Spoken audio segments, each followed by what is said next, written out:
সৰস্বতী পূজা বুলি সাজি কাচি আহিছিল বিদ্যালয়লৈ। কিন্তু কোনে জানে সেইদিনা যে তাইৰ লগত সংঘটিত হ'ব এক জঘন্য কাণ্ড। এগৰাকী 13 বছৰীয়া কণমানি ছাত্ৰীৰ লগত সংঘটিত হৈছে এক জঘন্য কাণ্ডৰ।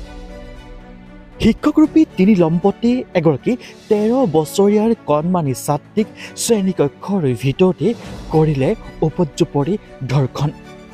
আন ছাত্ৰ ছাত্ৰীৰ দৰে তাইও সৰস্বতী পূজা বুলি সেইদিনা ওলাই মেলি বিদ্যালয়লৈ গৈছিল। কিন্তু তিনি শিক্ষকে ধুনীয়া দেখিয়েই কৰিলে জঘন্য কাণ্ড। আৰু তাৰ পাছতে সমগ্ৰ বিদ্যালয়ৰ সকলো ছাত্ৰ ছাত্ৰী শিক্ষক শিক্ষয়িত্ৰীৰ লগতে সমূহ স্থানীয় ৰাইজে একত্ৰিত হৈ তিনি লম্পটক ধৰিলে আৰু অৱশেষত আৰক্ষীৰ ওচৰত গতাই দিলে। আৰক্ষীৰ ওচৰত বিস্ফোৰক স্বীকাৰোক্তি তিনি লম্পটৰ।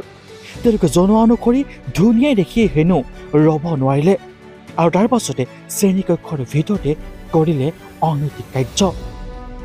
তামিলনাডুত সংঘটিত হৈছে মানৱ সমাজক লজ্জাজনিত কৰা এক জঘন্য কাণ্ড।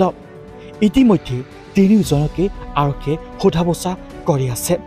কঠোৰতকৈ কঠোৰ শাস্তি দাবী উত্থাপন কৰিছে স্থানীয় লোকসকলে। বিদ্যালয়ৰ শিক্ষকৰ হাততে যদি সুৰক্ষিত নহয় তেনেহ'লে ছাত্ৰীসকল ক'ত সুৰক্ষিত হ'ব?